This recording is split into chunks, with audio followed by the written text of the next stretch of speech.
अस्सलाम वालेकुम सैजिटेरियस, मैं हारिस अज़मी प्रोफेशनल एस्ट्रोलॉजर आपकी खिदमत में हाजिर हूँ इस हफ्ते की एस्ट्रोलॉजिकल कैलकुलेशंस लेकर। थोड़ा सा लेट हुआ वीडियो को ईद की मसरूफियत की वजह से, उसके लिए मैंने पिछली वीडियो में आपसे पहले ही माजरत कर ली थी। उम्मीद है कि आप मेरी बात को समझेंगे, लेकिन इस हफ्ते की इन्फॉर्मेशन इतनी इम्पॉर्टेंट थी कि आप तक पहुँचाना बहुत ज़रूरी थी। वैसे भी ये एक बड़ा फोरम है, एस्ट्रोजेम्स ऑफिशियल पाकिस्तान का सबसे बड़ा एस्ट्रोलॉजिकल फोरम है।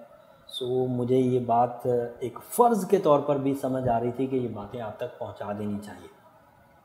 मामले को अच्छी खबरों से शुरू करता हूँ, जायचे को अच्छी खबरों से शुरू करता हूँ। सैजिटेरियस आपके बहुत काम आएंगी। मामला ये है कि वीनस आपके छठे घर में था। छठे घर में भी वो मुस्बत ही था, बट 9 जून को वो आपके 7th हाउस में आ गया। एंड 7th हाउस के 3-4 फ़वाइद हैं। पहले वो फ़वाइद बयान कर दूँ एंड देन फिर वीनस वहाँ पर उन सब फ़वाइद को इन्हेंस कर रहा है। मामला ये है कि वीनस लव का सितारा है एंड 7th हाउस मियाँ बीवी का घर है।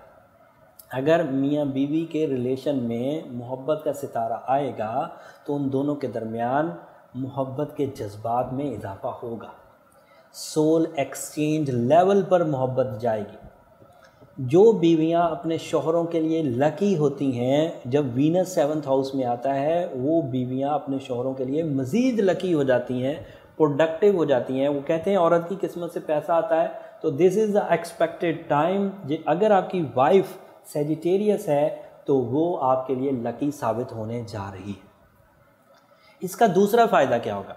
7th house is not only the house of husband and wife, it is also house of business partnerships.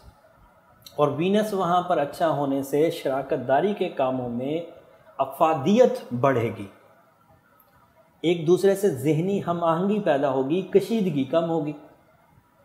नए कारोबार और नए वसाइल को सही अंदाज से यूटिलाइज किया जा सकेगा। स्ट्रेंथ 1+1+1 नहीं होगी, 1+1=11 होगी।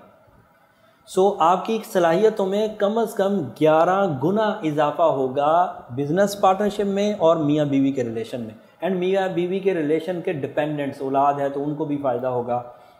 इन लॉज में आपकी रेपुटेशन अच्छी होगी। बीवी की तरफ से वो सुख और सुकून मुयस्सर आएगा जो दुनिया में ही जन्नत के मुतरादिफ होता है।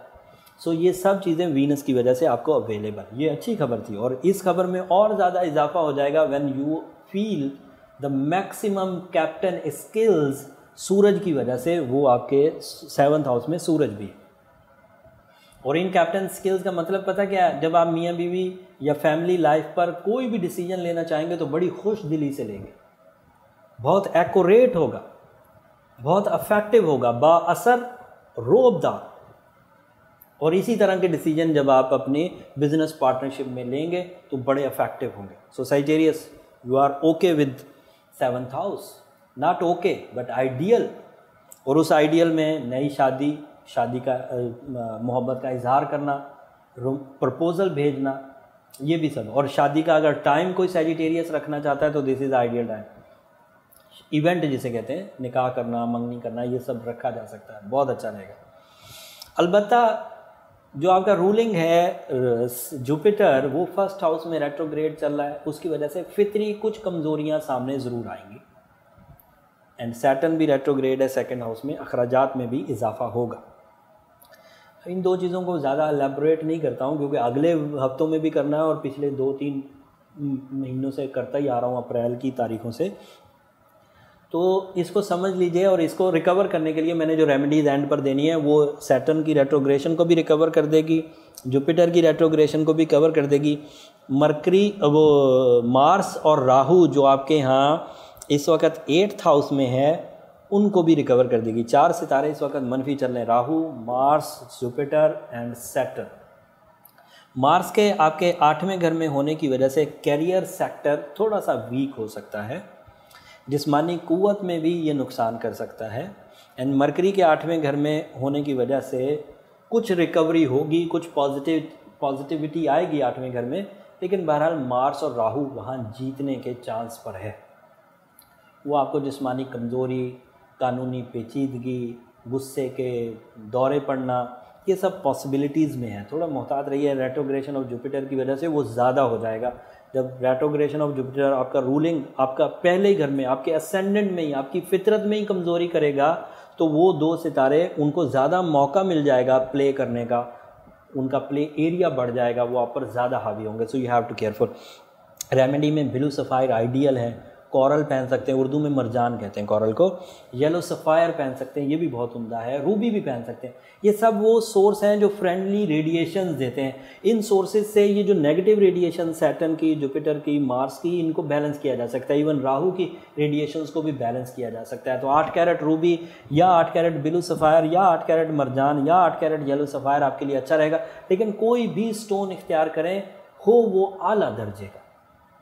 जनरल स्टोन्स, छोटे छोटे ठैले पत्थरों से ये स्टोन्स नहीं मिला करते और ना ही वहाँ जेन्युइन होते हैं। ऑनलाइन शॉपिंग्स में भी आजकल बड़ी मनफी चीज़ें जा रही हैं, उनकी जो फीडबैक हमारे पास आता है वो भी कोई बड़ा अच्छा नहीं होता। तो यू हैव टू केयरफुल। किसी रिलायबल इदारे से ख़रीदिए। रिलायबल जो स्टोन शॉप्स होती हैं उनके बाहर लिखा होता है जेम्स एंड ज्वेलरी। जहाँ सिर्फ ज्वेलरी लिखा हो वो ज्वेलर शॉप होती है, बट जहाँ जेम्स एंड ज्वेलरी लिखा हो वो वहाँ जेम्स भी मिलते हैं।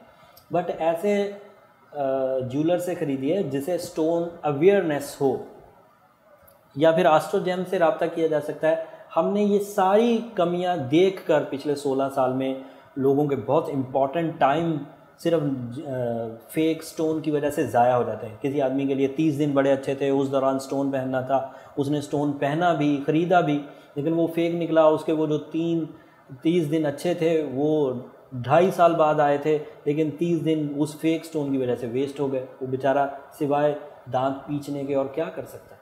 इसलिए मोहतात अंदाज है। एस्ट्रो जेम पूरी दुनिया वर्ल्ड वाइड है।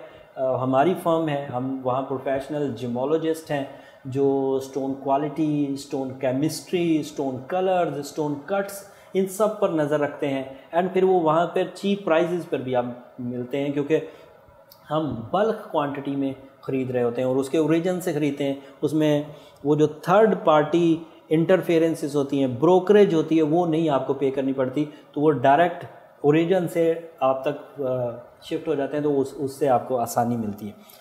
उम्मीद करता हूँ ये सारी इन्फॉर्मेशन आपको अपनी ज़िंदगी के इस हफ्ते के फ़ैसले लेने में मददगार साबित होगी। एक खबर रह गई, ये जुमेरात, जुम्मा और हफ्ता, ये 3 दिन कमर दर अकरब चलेगा। ये अलग से एक अजाब, एक ट्रबल है, थोड़ा ध्यान रखिएगा। ये भी आपके जहन को थोड़ा सा उलझाएगा। ये बहरहाल महीने में एक ही दफ़ा आता है, 3 दिन के लिए सदका देंगे, तो जुम्मे वाले दिन सफ़ेद रंग की चीज़ का सदका करना कमर दर अकरब वाले इशू को रिजॉल्व कर देगा। बट अगर आपने ब्लू सफ़ायर पहना हुआ होगा, येलो सफ़ायर या कॉरल पहना हुआ होगा, तो ये इशू पैदा ही नहीं होगा। इंशाल्लाह रिकवरी हो जाएगी। सूरह शम्स 7 दफ़ा एक दिन में ज़रूर पढ़िएगा, डे टाइम में। डे टाइम शुरू होता है फजर के बाद और मगरिब तक। उम्मीद करता हूँ ये इन्फॉर्मेशन आप अपनी ज़िंदगी के बड़े फ़ैसलों में ज़रूर इस्तेमाल करेंगे। अगले हफ्ते तक के लिए इजाज़त दीजिए। अल्लाह ने